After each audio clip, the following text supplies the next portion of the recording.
It is time for Dying to Bloom with your host, Carrie Potter.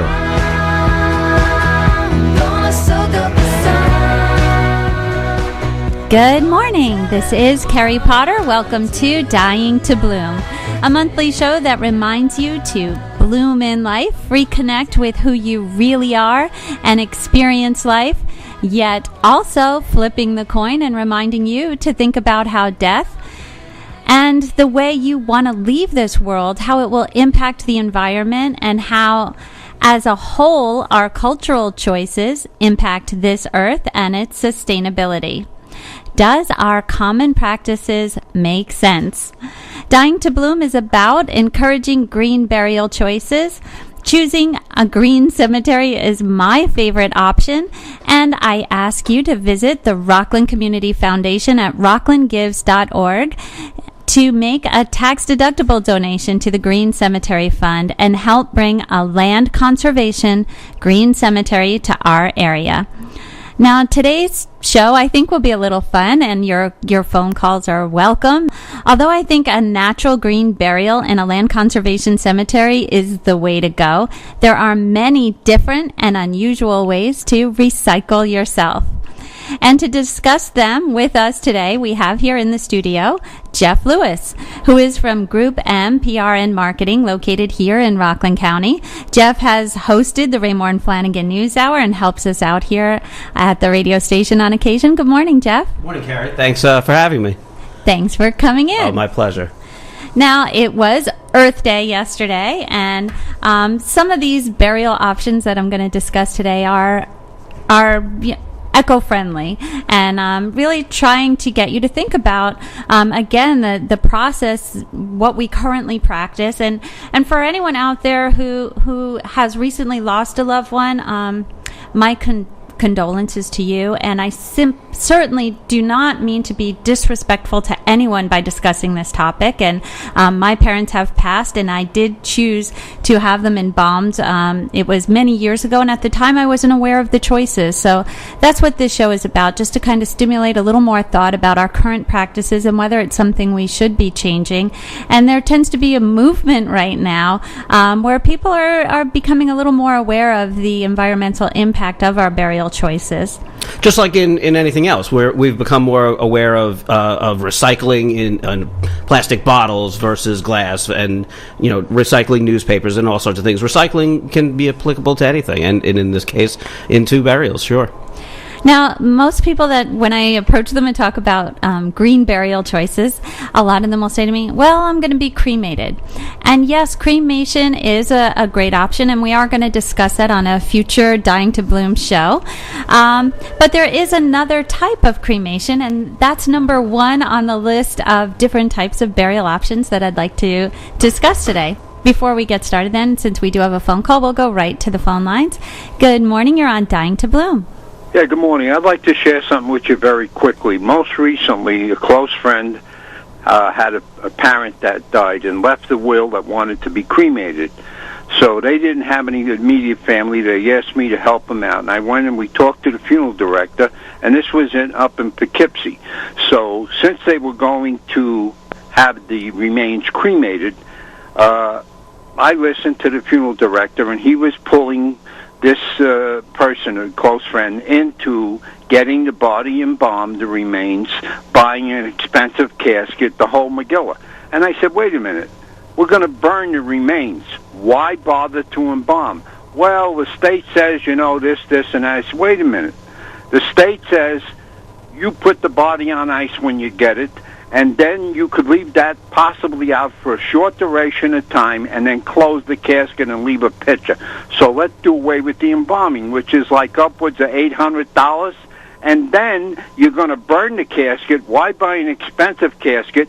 I understand, and it's a fact. A lot of people, because they're under stress, don't realize they have something that's like a draped. It's not really cardboard, but it's a burnable material, not really bronze or oak or anything that's very, very costly. And the people have to notice, because they're getting ripped off big time, and all the other things that they try to con them into buying, when in fact they're going to, burn it. They might just as well throw the money to the wind. And that's what I wanted to say, and I think that should be brought into the open, because when people are under duress, their mind isn't clear. And thank you for allowing me to share that with you. Thank you. Thank you for calling in, and that's a very important point that you made, and that's one of the reasons that I do this show. In New York State, embalming is not a requirement. There are very few rare circumstances where it would be a requirement. It may be that the body has to be moved from one location to another that's quite a distance, or there is some type of illness or disease that is involved where it would be a requirement. But on the most part, it is not a requirement. You do not have to incur that expense. While there are many reputable funeral directors, there are ones who take advantage of people when they are in a mourning situation. So there is the National Funeral Consumers Alliance that can help. They have a website, funerals.org. You can take a look and understand what your rights are. You can also feel free to purchase your own coffin. You do not have to purchase it from the funeral home. You have the right to go to Costco and buy a coffin and bring it into the funeral home. So it is important to know your rights, and I'm glad you were able to stand up for that person and be there for them. Again, funerals.org is the National Funeral Consumers Alliance. So as we were talking, Jeff, about cremation as one of the burial options, a lot of people think that is the most environmentally friendly. Now, there are carbons and toxins that do get released in the air, and it does involve a lot of energy during the burning process, you mean? Correct. Right. Yes, and mercury is a concern being released into the air from fillings and whatnot. So there is. Wait, say that again. That from the deceased's teeth, if there are fillings during the burning process, you're talking about mercury being released into the air. Really? Yes. Yes. Okay. Think of how many cremations that's something I would have there never thought about. Yeah, sure. Nationwide, the numbers stack up. So Sure. Today we are talking about unique burial options, and number one on my list is resonation. It's also called alkaline hydrolysis, and this is a new process. It isn't legal here yet in New York State, but it is in Florida, Maine, Minnesota, Oregon, and New Hampshire is in the process of legalizing this process. And this is a process where I've actually seen a film of this being done when I went to the Funeral Consumers Alliance event. Exciting, isn't that? Sounds like one of the more interesting films that they might be showing there. Sure. So to me, this looked like, kind of it looked similar to an MRI machine to me, but it was an enclosed unit, and bodies are put in there, and what it is it uses heated water and potassium hydroxide to liquefy the body, leaving only the bones behind. And then the bones would be pulverized like in regular cremation, so you would just have the bone fragments like a powder that's returned to the family. And what was really interesting about this, since I got to see the film, was if someone had, say, so it's not really burning. It's not really being burning. Yeah, It's a dissolving type. It's. I believe the whole process is about 2 to 3 hours. So it's similar in the same amount of time a cremation would take place. But what was very unusual was if you had a hip replacement or some type of heart implant, they were not damaged in the process. When this whole process is done, you just would see this actually very white skeletal remains, and any implants were still in usable condition after the process was done. If I don't know how much knowledge of this that you necessarily have. You certainly have more than I do. And just to clarify to those who are listening, you're presenting me with different concepts that I have absolutely no idea about. I'm learning this along with the rest of the audience at the same time. So this is all fascinating to me. If the skeleton remains, can that skeleton then be used for a purpose, like for educational purposes? Can that be donated then to a school? We had a guest on a couple months ago who ran a school, I think, in Brooklyn. Yes. Maybe could that skeleton then be used and donated for scientific research? I'm sure it can if that's something that the family would choose. And again, this isn't legal in all states. I think And not Florida here in was New the York. first state that started it. Florida leads the way in Florida so many things. So, yeah, it's interesting. You know, my question is how much more environmentally friendly is it than regular cremation with the burning? Because it does, I'm sure, require some type of power. But the chemicals that are used, alkaline hydrolysis, the potassium hydroxide, these are all natural chemicals, and so it doesn't leave anything really toxic. So like, it's still so theoretically it would be environmentally better than cremation, but it's still not an ideal ecologically friendly method. Is that what you mean? Is that what you're saying? That remains to be seen. That's my question Okay. about it. That's my question about it. And again, a lot of So these, you're doing the research, and you're going to come back to us and let us know. we'll see how it goes. I mean, that's one of the reasons why New Hampshire is bringing this to their state as well. They are in a legal process with a 1-year moratorium to do more studies Okay. to validate its public use. So as we go through these options, again, we are talking about more ecologically friendly burial options, and the phone lines are open here, 362-0013. If you've heard of something, or if you have any questions or want to share a story, please feel free to call in. Jeff Lewis is here in the studio with me this morning, and I'm going to go on to the next one. Now, you mentioned donating your body to science. That is on my list. Okay. But we did Right. do a show on that. I've spoke about that before. Another one is called Eternal Reefs. And this, again, goes back to the cremation process. I have to say, that sounds a lot more pleasant than the first option you mentioned. But I'll wait for my analysis until I hear the description of what that is. Well, if you would prefer to nourish the aquatic environment, this may be an option you would be interested in. This is a Georgia-based business, and they create artificial reef material out of a mixture of concrete and human cremains, and which is the bone that's left. This heavy concrete, they're like orbs that are placed in areas where reefs need restoration. So it's a way of improving our oceans and attracting more fish and other organisms that turn the remains into an undersea habitat. So it's a terrific Now, how much way- does that kind of a thing cost? That sounds interesting. That's certainly unique. That sounds interesting. I don't know what's the process. Do you have an idea of what the process is that you have to go through to do that, or how much of a cost that is? I didn't go through the costs of these options. That's why. Let me say Okay. from the beginning. Yeah, sure. You know that I am. I feel strongly about green burials and green cemeteries and land conservations. I think that's one of the cheapest ways to go, besides donating your body to science, which does not cost anything. If you choose to do that, the school, I can't remember the school. It was had in Brooklyn, SUNY, right? Yes. Right. It was in Brooklyn, though, if I'm not mistaken, right?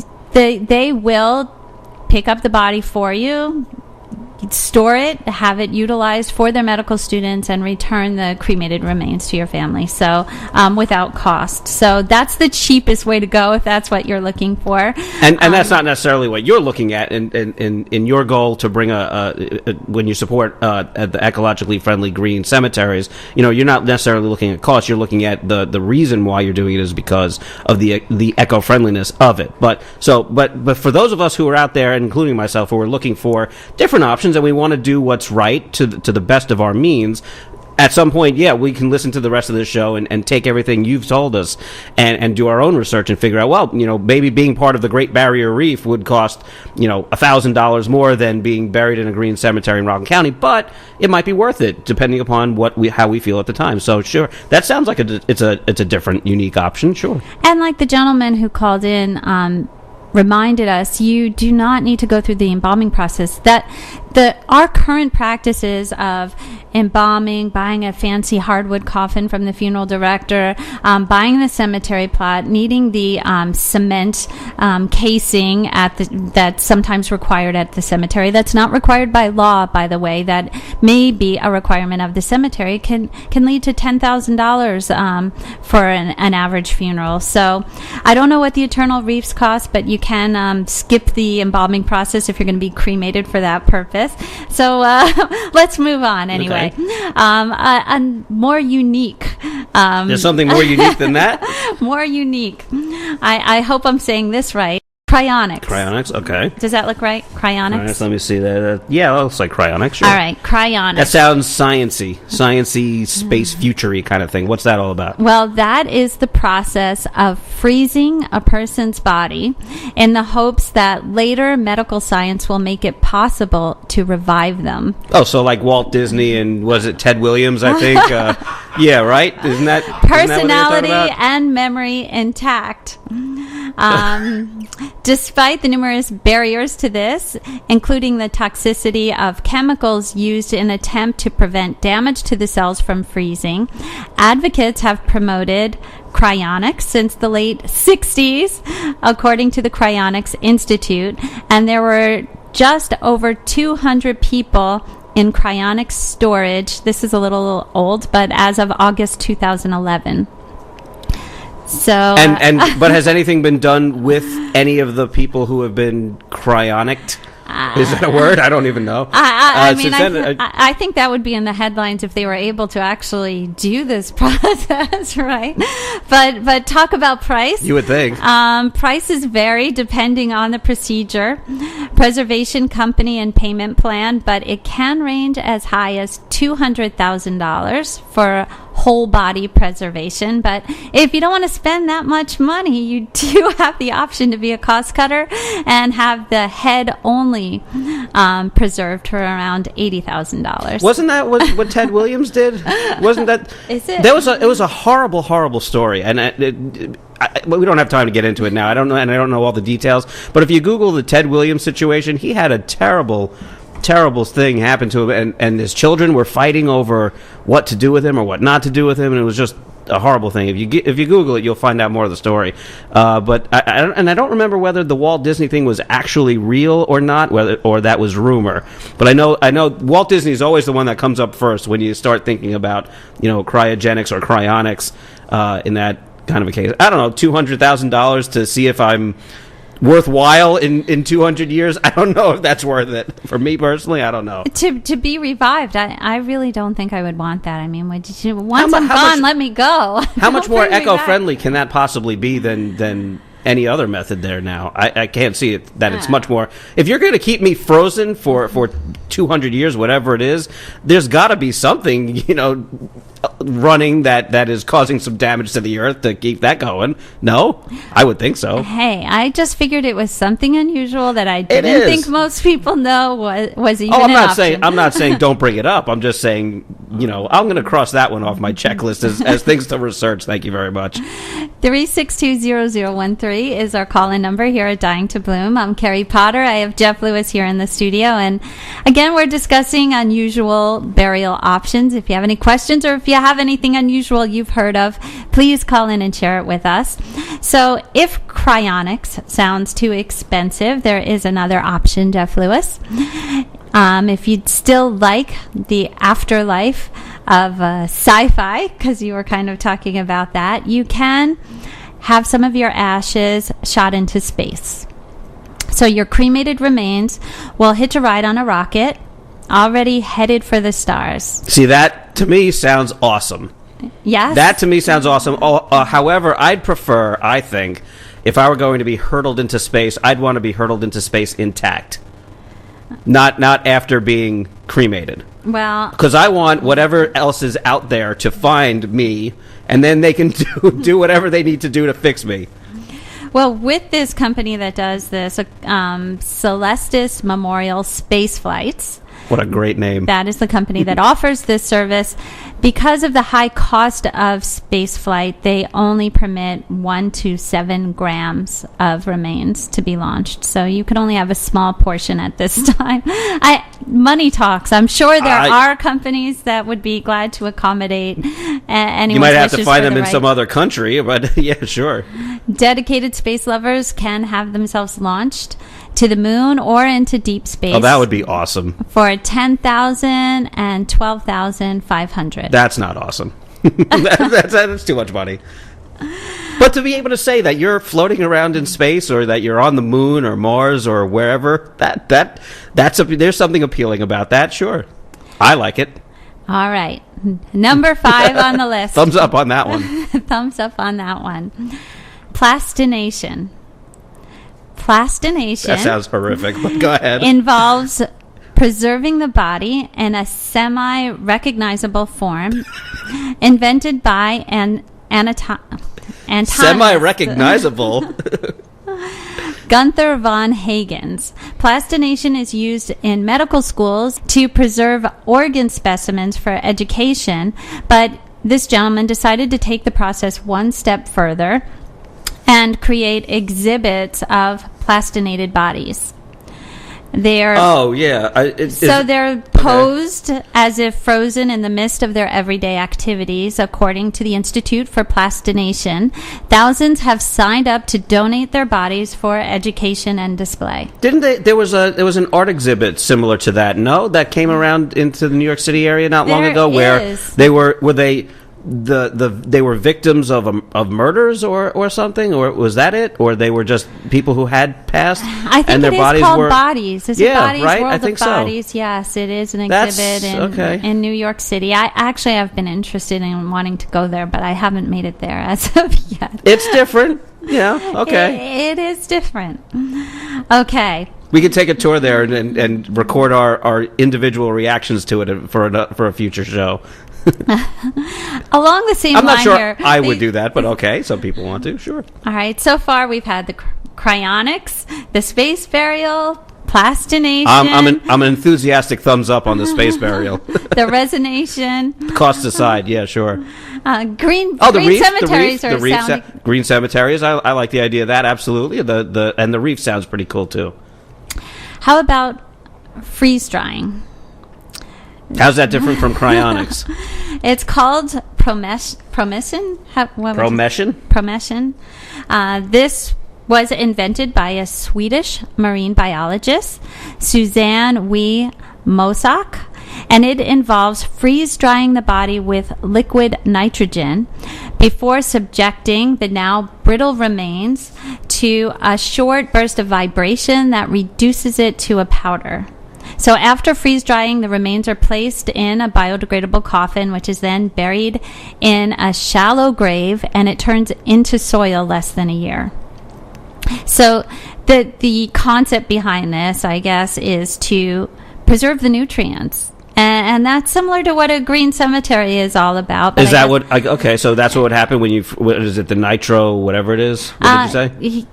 What did I say? Nitro what? How is it the frozen? Liquid nitrogen. Liquid nitrogen. Liquid Right. nitrogen would freeze you so fast, but you're still So your body you're- still retains the nutrients or Right. So Okay. then you're brittle. Then you could be made into a powder, and you could be used for composting. I don't know why, but I'm envisioning. If you've seen Terminator 2, I'm envisioning the Terminator that when he's frozen by the nitrogen at the end, and then Arnold, blows him up, and he's smithereens. He's I guess his remains could have helped the environment at that point, but unfortunately came back together. Well, again, That's okay. So that's unique. Yeah. Okay. You That's think interesting. about what our composting consists of with banana peels and coffee grounds. Well, our bodies have nutrients, so that's Yeah, where- our bodies have Twinkies and Burger King, and I don't know how much better that is for the environment, but all right. So that's an unusual process. I think this is still, not being practiced. This is a new I was concept. going to say, are all of these methods legal in every state, or is that something that each individual state has to decide, or something like, for example, the space launch? Is that something that New York State? We don't launch things into space from New York State, as far as I know. Right. Well, with the space launch service, since they use your cremated remains, you can have your remains cremated locally and contact this company to Right. have a portion sent into. But it's not like the situation we were talking about earlier with that started in Florida and that's still being researched by New Hampshire, where a state, it goes by state basis whether you can do something or not. That's correct. And it is being done in some states. So, but as far as this latest one that we just discussed, I believe that's still in a research stage. And you know, this is a lot for us humans to grasp, actually composting our bodies. But if you just open your mind a little bit and think about you know, how many people die per year and how our population is increasing. People are trying to think of innovative ways on how to save space, be more earth friendly, and ultimately recycle. And having listened to your show over the months since you launched it, what was it, I think last June, is that one of the things that I know you've discussed with other guests is that the idea that this is the kind of purchase people don't like to think about, or they like to put off, or they're afraid of, or at least facing head on. And it's one of those things that the more you're faced with it, the more you look toward to those alternatives, if need be.